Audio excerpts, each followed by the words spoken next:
Good afternoon, ladies and gentlemen. Apologies for that. Thank you for taking the time to join us today for our last Saints Talk of the academic year. Short presentations and lectures by leading members of our academic community on subjects we hope are of general interest. My name is David Williams and I'm delighted to welcome you this evening and to introduce you to Dr. Neil McGuigan. Dr. McGuigan has just published a new biography of Malcolm III with Berlin, which reveals for the first time the contemporary reality and achievement of one of Scotland's most influential medieval kings, bringing him from under the shadow of his infamous predecessor, Macbeth. This is the Malcolm of Malcolm and Donalbain fame in the Scottish play by Shakespeare, and of Malcolm's famous wife and queen, the later St Margaret of the House of Wessex. Dr. McGuigan's approach is to remove the layers and influence of later but still ancient biography and to concentrate on contemporary sources to elucidate his subject. His PhD on the important Anglo-Saxon Saint Cuthbert did the same, and for Cuthbert watchers like me, among other things, it offered a revolutionary remapping of the journey Cuthbert's remains took around the former Kingdom of Northumbria. Dr. McGuigan will talk for about 20 or 25 minutes and then he will take questions afterwards. If you do want to ask a question, you can do so through the Teams taskbar. Please try to avoid putting your full name, as for data protection reasons, we try not to publish those. We will aim to finish just after 6 p.m. And now over to Dr. McGuigan. Thank you. Okay, I'd like to start by thanking David for the opportunity to talk about Máel Coluim III, Malcolm Canmore, and to thank everyone here taking an interest. I'll begin with an obvious place and tell you a little bit about the king, the basics.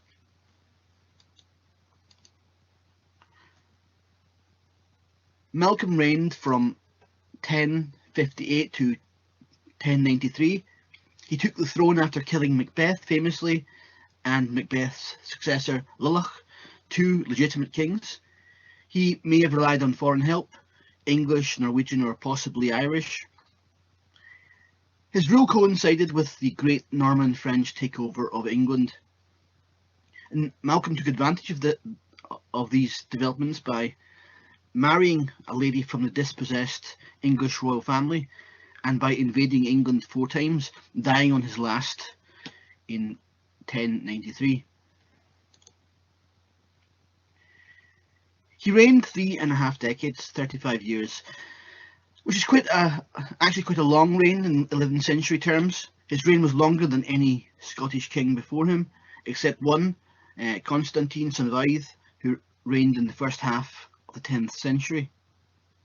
I highlighted both of these on the slide with the arrows. Malcolm is conventionally known by the nickname Canmore or Canmore. This literally means big head. It could obviously mean that he had a large skull, or it could be metaphoric and perhaps mean something like great chieftain. This nickname has been applied to Malcolm since the 13th century. As the late Professor Archie Duncan observed, the first contemporary use of this nickname is actually in the obituary of his great-grandson, Máel Coluim IV, Malcolm IV, which I've reproduced on this slide. Archie Duncan took this to mean that the name Canmore was actually coined for the great-grandson, and that it was Máel Coluim IV who had the big head. Duncan suggested that it was later wrongly applied to Máel Coluim III. I remain agnostic on this, but the name has stuck in any case to our subject for 8 centuries, and it's not likely to go away.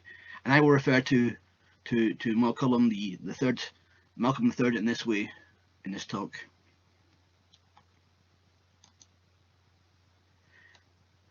At a popular level, Malcolm Canmore has been overshadowed by some of his contemporaries.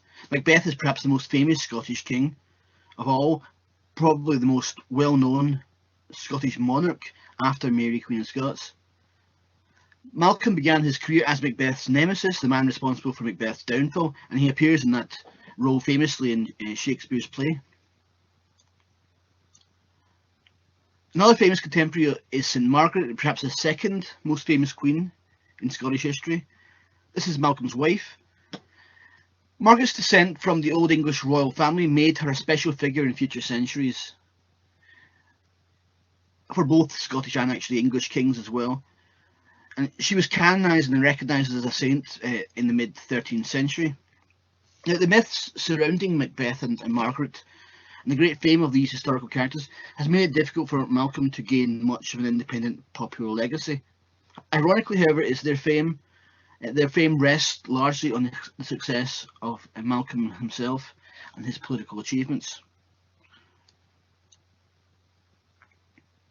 Nonetheless, Malcolm Canmore has still been regarded as a kind of founding father of Scotland for a long time.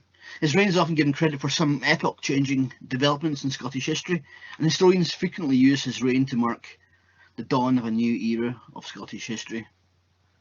And this goes back to the Middle Ages itself. By the 13th century, he was remembered as a great lawmaker. Among his laws, all the Scots, he proclaimed, were allowed to free their serfs and any slave girls they owned whenever they wanted. The king was never to represent himself in legal disputes, and he promised never to make himself the adopted son of deceased landowners, nor to deprive legitimate heirs of their inheritances. So these laws, there are more of them, and these laws are fascinating, but like a lot of the king's legacy, they're really about a later age, and in this case the 12th and the 13th centuries. In the 12th and 13th centuries, succession to the Scottish throne was violently disputed by different branches of the royal family, but all branches traced common descent to Malcolm Canmore. You get other legal material that's assigned to Malcolm's youngest son, David I, and his descendants, but their political legacy and David's political legacy would probably have been a touchier subject among some members of the Scottish elite because he only represented one branch of the royal family. And thus, before the final defeat of the other branches of the royal family in 1230, appeals to the legacy of Malcolm Canmore would have been the best route for gaining political consensus about issues like customary law.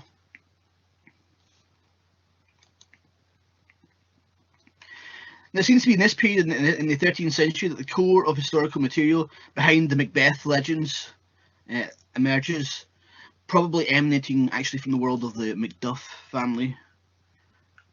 Macduffs controlled the Morvairship, or the earldom of Fife, and they were probably the most powerful family in Scotland, besides the royals.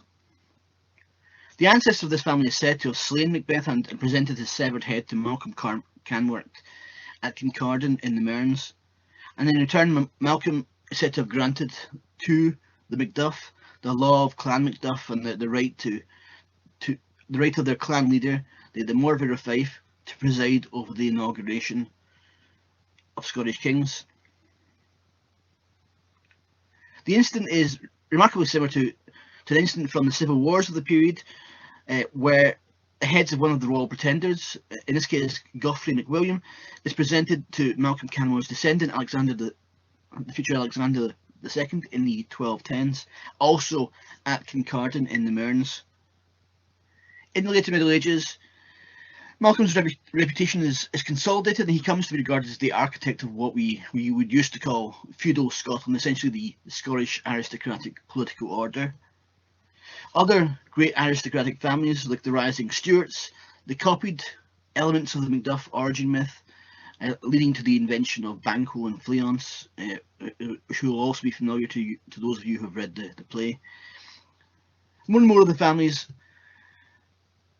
the great families of Scotland, claim descent from the ancestors who are living in Malcolm Canmore's time. And in the 16th century, long lists of these families are provided by historians like Hector Boyce, Bishop John Leslie, and George Buchanan. So, for instance, the Sinclairs, the Maxwells, the Lindsays, the Wardlaws, the Lovels, and so on. And many of these families would invent French, English, and even Hungarian ancestors who would arrive in the time of Malcolm or Margaret, and would help settle Scotland, or would help Malcolm and Margaret with various internal problems and get rewarded with land. Because everyone knew that Malcolm's reign coincided with the Norman conquest of England, there was a sort of element of English parallelism at work, so that Malcolm Canmore became essentially the Scottish, or he became the William of the Conqueror to certain elements of the Scottish aristocracy. Malcolm is also credited with the origins of the Scottish peerage system in its familiar form. So in the words of George Buchanan, he introduced new and foreign titles, adopted from our neighbours, titles such as Duke, Marquess, Earl, Baron, and Knight. Macduff, the Thane of Fife, was the first who was created an Earl, and many others were honoured with new titles according to their various degrees of merit. Not only did Malcolm begin all this according to the legends, he began at a very specific occasion at a parliament held at Forfar, seemingly early in his reign. We're also told that at this parliament he introduced Scotland's first surnames, although George Buchanan himself did not believe that particular story. The myth of the Forfar Parliament made Malcolm the forefather of Scotland's early modern feudal order, and this helped expand the scope of his cultural legacy even further. Now, the linguistic identity of late medieval and early modern Scotland is very complicated, but in terms of historical mythology, it was actually quite simple.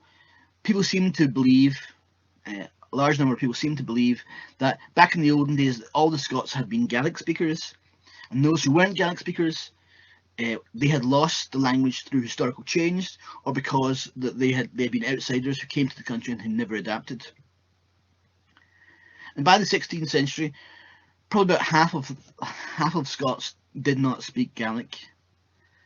Some other accounts of this era had blamed Edward I of England for this development, the spread of English in the country, or they had blamed the Earls of Dunbar for their treachery. But Hector Boyce suggested that some of the changes of Malcolm's reign and the Forfar Parliament had got it started. So Boyce may have picked up this idea from others who were rationalising some of these aristocratic origin legends. He says that those of us who live on the borders of England have forsaken their mother tongue and have learned English, but the Highlanders remain just as they were in the time of Malcolm Canmore. And so Malcolm was believed to have begun the process that led to the decline of Gaelic in favour of English. By the 18th century, by the Enlightenment era, this had become part of the historical orthodoxy of the Scottish establishment.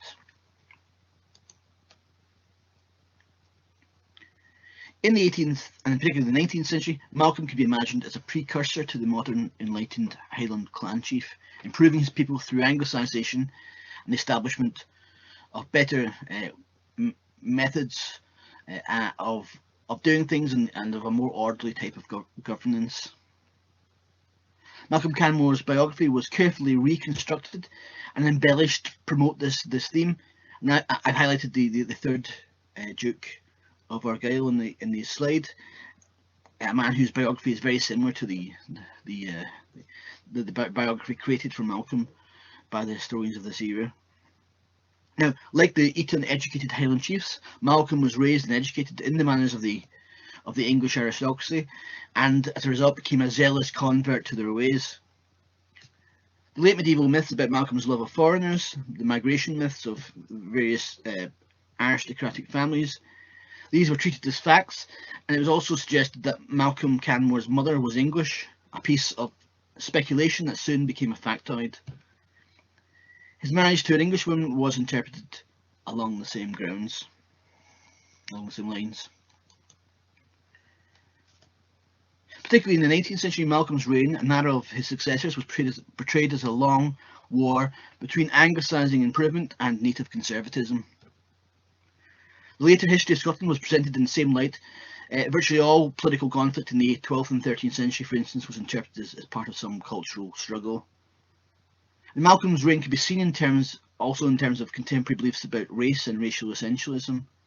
So Malcolm it was thought that the way it was regarded, Malcolm's reign gave centre stage to the rational, pragmatic, hard-headed Germanic or Teutonic strain of Anglo-Britishness, rejecting the misty-eyed, overly passionate Celt.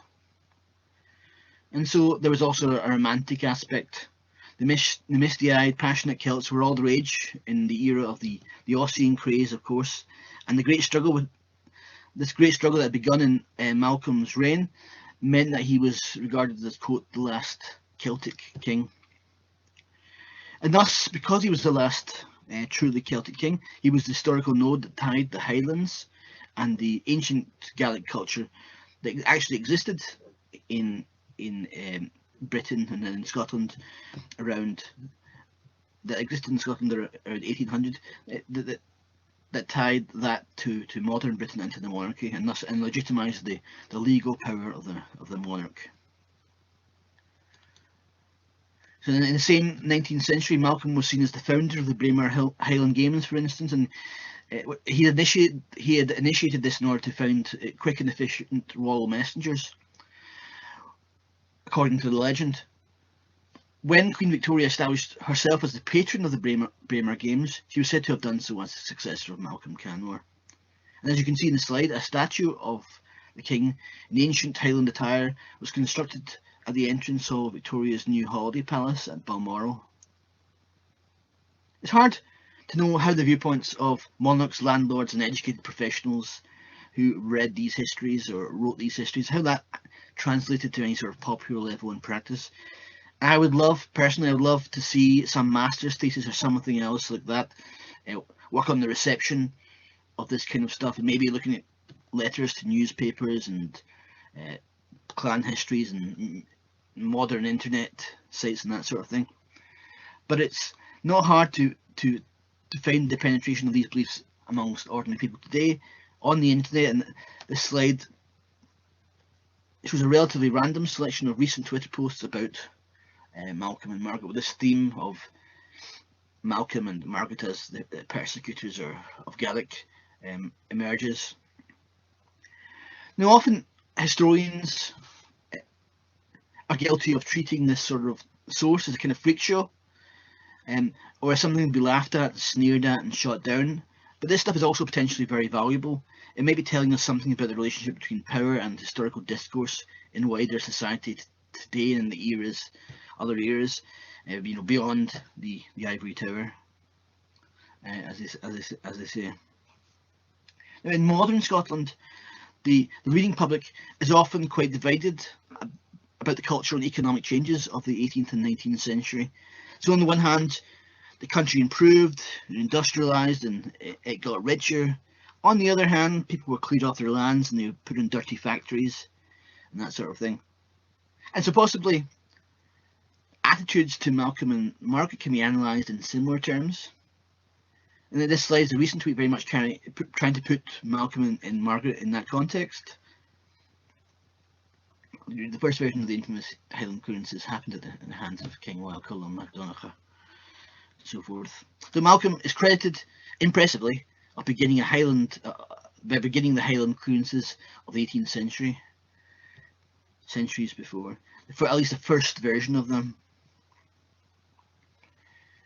On a sort of similar theme, you can find Malcolm and Margaret used to explain the famous Scottish cringe today, what people say is the Scottish cringe. So the Daily Record acne aunt Joan Burney saw this as anything loathing, as any sort of loathing for things that were Scottish and a preference for English things, and she saw Margaret and Malcolm as its authors. She particularly blamed Margaret, who she calls a wretched woman who gave the Scots their, quote, inferiority complex. Now, in terms of the reality, it seems almost superfluous to say that there's no credible evidence for any of this. The Forfeit Parliament is a complete fiction. There's no contemporary evidence of any sort of foreign settlement in Malcolm's reign, as opposed to elite exiles at the court, which is a regular feature of royal politics. And the idea that Malcolm and Margaret changed the language of the court also seems to be historical fantasy. And even the common belief that Margaret did not learn Gaelic is is unlikely to be true. It's likely to be untrue. So usually attempts to rationalise this would cite the 12th century saint's life, the hagiography of Margaret, which does say that Malcolm translated Margaret's words into Gaelic at a council meeting at the Scottish Church, which is depicted on this slide. But if this text was actually true, it would just mean that she wasn't willing to say on the record something very complicated, like you would say in ecclesiastical council in another language. But actually, in terms of the actual text, it's lifted almost word from word from the 8th century historian Bede. So it's basically medieval plagiarism, and it would be very sceptical about taking it seriously. And in fact, Margaret was born. Some background: Margaret was born in either Hungary or Eastern Europe, but she came to England in the 1050s and was placed under the custody of the king at the time, Edward the Confessor, and his queen Edith. Now we know a lot about Edith, and we know her contemporary account of the Queen Edith's education, which would have reflected what Margaret would have received at this time. It's reproduced in the slides, and it says that it indicates that while girls like Margaret in the south of England might be alongside languages like French and Danish, might be taught to speak, quote, Irish. But in it, so this was for to boost diplomatic skills of these women, and also to prepare them for marriage, maybe. But the idea that anyone would serve as queen for 3 decades and not learn the language of a country is very difficult to believe in this sort of context. Early medieval Scottish monarchs were not like 18th century autocrats in big palaces, and they were intimate affairs where you got close and personal with your subjects on a regular routine basis. So to do that for decades and not learn the language is absurd. It's an absurd idea. The idea that Margaret didn't like Gaelic, I would tend to suggest that it's better explained as the product of modern Anglophobia in Scotland than the product of historical analysis. The reality is that Gaelic was probably still expanding in Scotland. Gaelic was still expanding in Scotland until the 13th century, and in the north and west maybe the 14th and 15th century. The famous decline of Gaelic in places like Fife and the eastern lowlands probably doesn't really start until the middle of the 13th century, a long time after Malcolm's reign. Quite the opposite of the myth, as far as we can tell, Gaelic literature actually reaches the height of court and aristocratic patronage in Malcolm's reign. And you read my book for more details about that. The myths about the Macbeth story are not much better than this. According to this, as you probably know, Macbeth is a usurper who overthrows the rightful King Duncan. Malcolm Canmore has to come back, and with the help of the English, he restores the old order. But in fact, neither Macbeth nor Duncan were members of Scotland's traditional ruling dynasty. Macbeth's claim to the Scottish throne, to the extent that it existed, is slightly stronger than Duncan's. Duncan's successes are likely to come not from any claim to the throne, but from the political power of his mother Bethoch, and from his father Crinon, who was the abbot of Dunkeld and who outlived him. Scottish succession system in the era is actually also rotational, and there's probably no expectation of a father to son succession in an immediate basis. The image of Macbeth the usurper and Malcolm the rightful king comes from dynastic propaganda of the succeeding centuries. Now, no one is going to be amazed by all this, that all this tradition has flaws, but in the case of modern historians, they've actually done very little to set the record straight in this regard. And so, for instance, Duncan's succession to Máel Coluim II, Malcolm II, is routinely presented as the choice of Máel Coluim II and representing continuity with the old Alpinid line. But in fact, for all we know, beyond this later propaganda, for all we know, Duncan's seizure of the throne in 1034 was unexpected, and it could even have been a foreign coup. To understand Malcolm Canmore's reign in its own terms, it is important to overcome these misconceptions. Duncan's father Crinon was probably either an Irishman or from a Perthshire family that controlled the abbacy of Dunkeld in Perthshire, Natay in Perthshire. He certainly was not a member of the royal family or a regional ruler like Macbeth's father, Fianlich. Malcolm's reign can be defined as an attempt to establish his own dynasty. His legitimacy problems may explain many of the features of his reign: his continuous invasions of England, his high prestige foreign marriage, the risks he took for it all, his failure to absorb the northern lands, then after his own lifetime among his descendants, as they attempted to consolidate their position, the promotion of the cult of Margaret, and the assault on the legitimacy of Macbeth. The various mythic portrayals of Malcolm from the 13th century to the present, they've cast a dark shadow, and the kind of sources that usually exist for Scottish history after 1100, the government records in particular, don't really exist in Malcolm's time. And this has meant that Malcolm's reputation has remained firmly rooted in a few myths. And there's actually very little in the traditional biographical accounts of Malcolm that stand up to much scrutiny. The Battle of Dunsinane, for instance, depicted in Shakespeare's Macbeth, did not happen. It's a fictitious battle, and it can only really be understood by detailed analysis of contemporary sources and how those sources change and are interpreted in later centuries. The Battle of Dunsinane is actually a merger of two different battles that fought at different stages of the 1050s, and they were combined with origin myth and folklore and to come the familiar Battle of Dunsinane. But our sources for the two real battles are actually very good, and their political context, the sources for that, is also very good. It all just requires work to set it all out.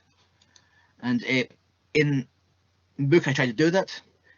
I am an early medieval historian, probably at least a pre-1200 historian. My book is principally about the 11th century. I try to piece together evidence from contemporary other good sources, and I tried to ignore the myths in the main body of the book, but tracing their development in later chapters. In doing this, I've been able to suggest some real reasons for the significance of Malcolm's reign on a firmer basis. However, the weight of the sort of weight of the great legends that arose, they do underlie one of Malcolm's greatest achievements, and that's his dynastic legacy. He came to power in a precarious position, but his long reign, his military and diplomatic successes were far-reaching.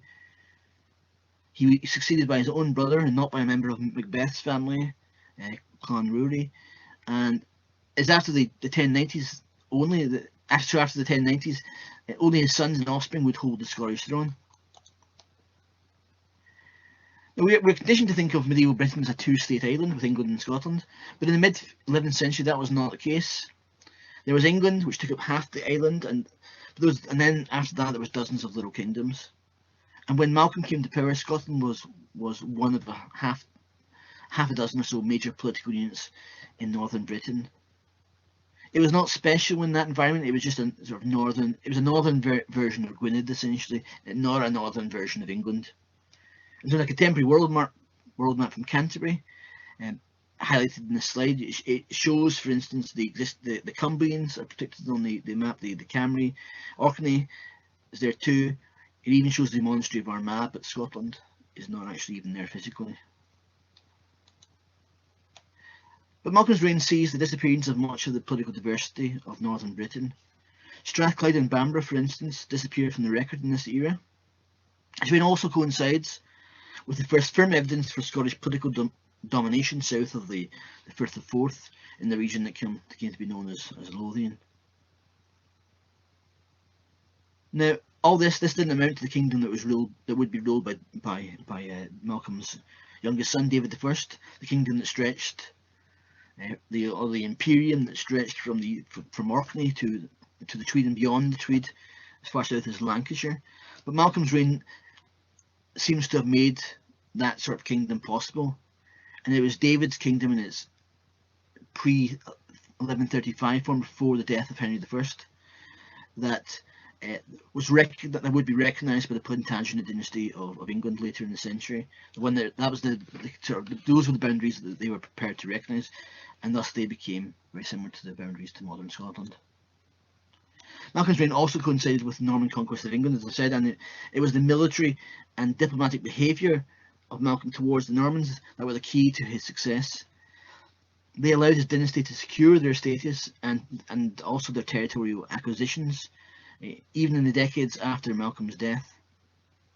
But Malcolm's era also saw the beginning of regular, intense diplomatic ties with the North Sea world, with Flanders, Norway, Denmark, and with the English Danelaw, creating some of the political conditions for the foundation of the kingdom's first towns, the boroughs, in the decades after his death.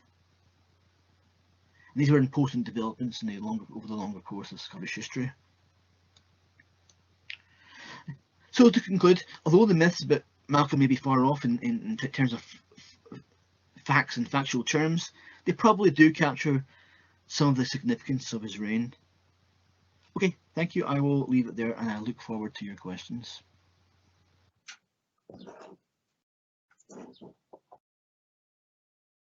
Thank you, Dr. McGuigan. And now we'll move on to the questions, which you can type into the chat bar. We're also going to put a link into the chat bar for our survey, which we hope you will fill out, as it will help us improve these events for the next academic year. So I'm going to start with a question of my own. What do you think was Malcolm's greatest achievement? Yeah, thanks, David, again. That's a good question. It's difficult to know how precisely to put this, but I guess in terms of his own political behaviour and things you can actually give him credit for, with relative confidence, it was his ability to constantly push the Normans and manipulate them without getting killed. 4 invasions, multiple punitive expeditions by the full might of the Anglo-French world, and he survives all this. I mean, there's no coup against him because of these invasions, and the achievement of not getting killed in that process and living so long was important for some of his other legacies as well.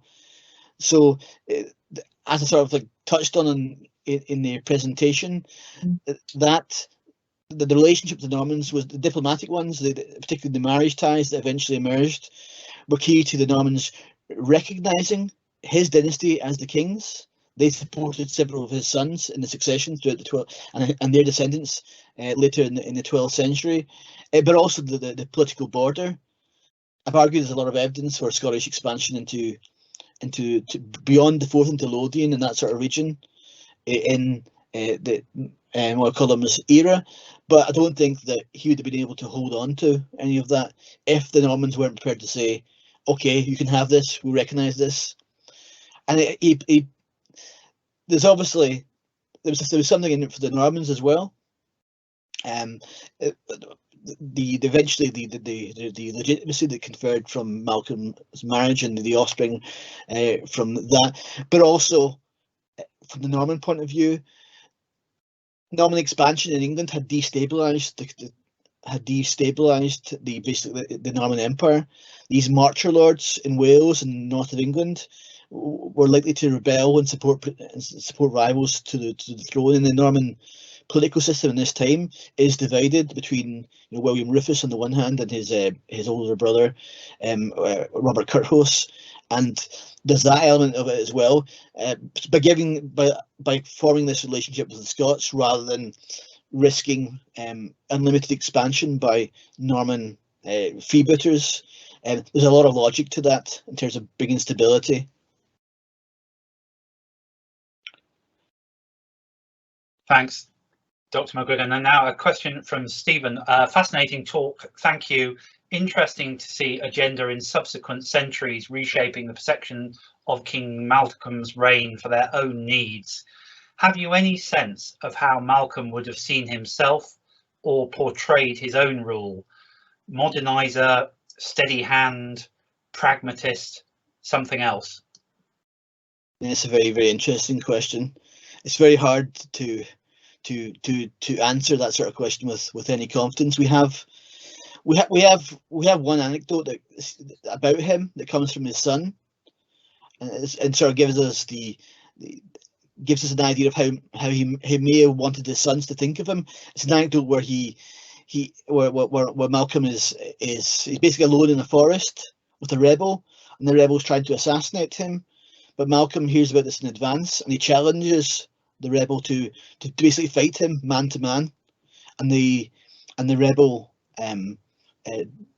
backs down and cries and begs for mercy and that sort of thing.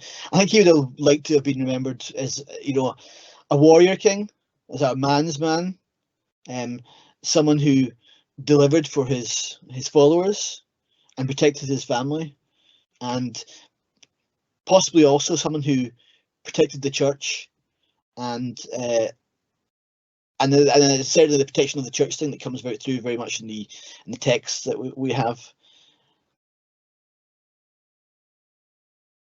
Thanks, Dr. McGuigan. An anonymous question now. Thank you for your talk, Neil. I'm curious about the appearance of the laws of Malcolm III in the life of St Margaret in the 13th century. Why do you think this supposed law code was added to the narrative at this time? Yeah, that's a really good question as well. Judging by what the text says, it's basically this is the Dunfermline life of Margaret. It's basically a version of Turgots' life of Margaret, but it's expanded with all sorts of random things. And the reason I think that they added the laws attributed to Malcolm, her husband, was basically to illustrate Margaret's power as queen, because it introduces them by saying that it was Margaret's pleas that persuaded Malcolm to accept these laws and agree to them, and so they're trying to illustrate Margaret's ability to intercede in behalf of justice and fairness and that sort of thing as queen, and to perform her role as queen in a pious and just way. Thanks, Dr. McGuigan. A question from Doug. Why and when did Malcolm adopt Dunfermline as his principal royal residence? Although undoubtedly a settlement with Iron Age or early medieval origins, there's no evidence of any significance at Dunfermline before Malcolm's reign. No important early church, no early carved stones, no culdees. I'm not familiar with that term, so excuse me. Although almost no references to it.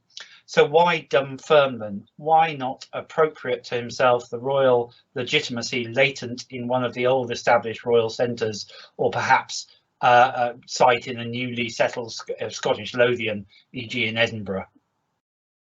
Yes, another really interesting question. Well, I guess I would start by answering that question by saying I'm not really sure that Malcolm did adopt Dunfermline as any sort of special place. I think what you see happen is that Margaret's cult, her saints cult, starts there, and the people the monks who were brought in to Dunfermline as part in the aftermath of that process, they promote Dunfermline as a major royal centre, and because of the association with Margaret. I talked about the civil wars of Scotland in the 12th and 13th century. Basically, one of the selling points of the main line is the descent from Margaret, and the fact that that represents a link to the old English royal family, and that's one of the big selling points. And so, if that's one of the selling points, the things that are particularly linked to Margaret are the things that they're going to stress, and it's Dunfermline's link to Margaret. That is, I think, is important for the rise of Dunfermline. Margaret probably didn't. The way I imagine it is that Margaret doesn't always travel around with Malcolm, and she's more in one place, more than other places. And Dunfermline is one of the places where basically that Malcolm cultivates in order to make her feel more at home, I guess. And that may explain the arrival of Benedictine monks there from Canterbury. The monks who go from Canterbury to Dunfermline, there's not enough of them to form a new monastic house. They don't found a monastery. They may just improve churchmen who are already there, or something along those lines, or they may do other things that Margaret wants in terms of improving from her point of view, the culture of the church in her realm. But then finally, on that question you mentioned, the culties, the Kelly J, it's a sort of it's a group of churchmen who are quite prominent in Scotland in this period. That usually settled on sites associated with bishops. I do argue in the book that there is evidence that there were Kelly J at Dunfermline, and that there was a church there before Margaret came around. So, for your interest. Thanks, Dr. McGuigan. And this is from Tony on your sources. From what you say, there appears to be very little that is known as actually factual, historical about Malcolm and his reign. To what extent is that true? Yeah, I mean, there's different ways of looking at it. There are a few things that are known, and so the book is basically trying to make sense of them, and that's what takes a lot of time. So we know a lot about the 11th century, and we know a lot about the things that Malcolm was involved in. We know about his involvement in Irish literary culture, and so we know a lot about Irish literary culture.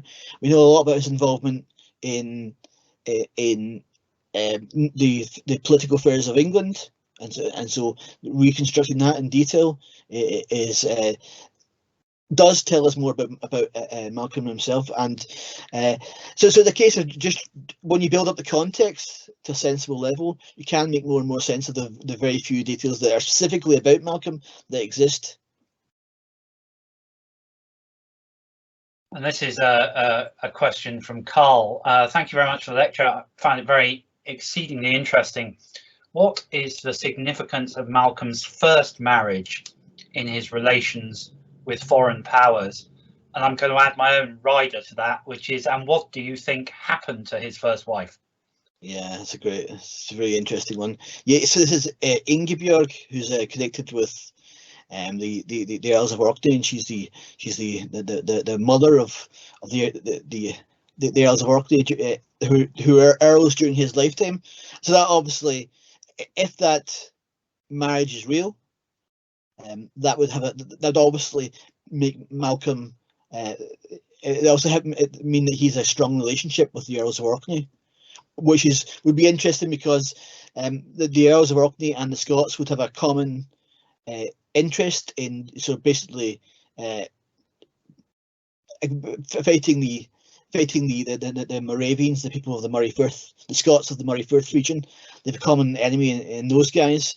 There's also the idea that the theory that's quite common these days that Malcolm came to the throne with Norwegian help, and obviously that's something that would make sense of each other. Those two things: his marriage to someone from the Norwegian political system and the Norwegian interference. We know that we do know for certain in reliable sources that Malcolm helped Harold Hardrada during his invasion of England in 1066, and so maybe related to that. We do know that one of the members of the Orcadian political system, you could call it, around 1100 has the name Margaret. So that may suggest that girls were being sent from Orkney to Malcolm's court and brought up essentially by Margaret. So it's these personal networks that work through that connection. But yeah, in terms of Ingeborg himself, the historicity of that is open for doubt, because it comes only from a very late text, the Orkney Inga saga, and when that text is written, there's a strong incentive for the Orcadians to pretend they're connected to the Scots, and in this particular case, it's the Ingebjorg, because she appears as the mother of Duncan. Duncan is the progenitor of the McWilliams. He's a son called William, and they're called McWilliams, and they're the main enemies of the main other branch of the Scottish royal family, whom the Orcadians seem to have a temporary alliance with at some point, and so inventing that link would have an incentive to invent that link, so it may not be true. But if it is true, what happened to her? Obviously, there's possibilities about her dying and that sort of thing, but it's also acceptable practice in the era.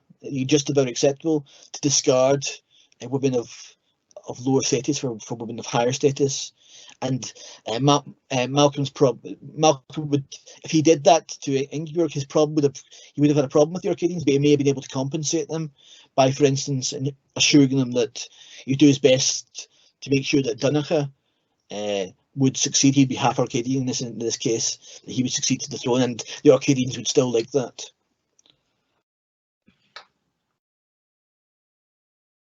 Thanks, Dr. McGuigan. This is from Callum. Thank you for your explanation of the interaction between Canmore and the Anglo-Norman world and his expansion south of the Forth.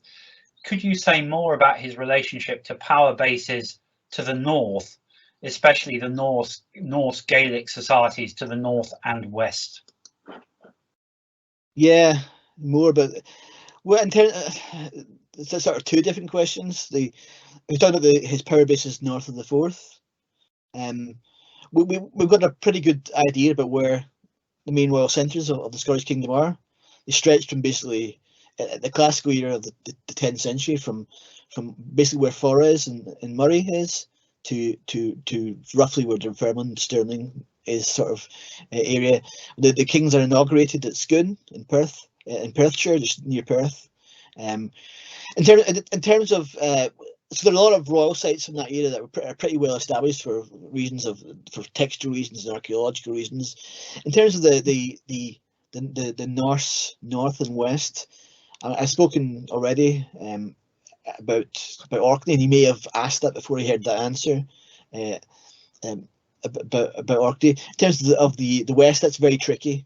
It's a very tricky subject. There's the guy whose career starts in this era, Geoffrey Merenach, and I've argued that the possibility that Máel Coluim may have been involved in his rise, and you can. That's not the firmest part of the book, but you can read that for yourself and you see what you think. There is a claim that Máel Coluim's grandfather Crinan had been involved in the Western Isles sort of area, politically involved from a late source, and that may also touch on some interest in the West.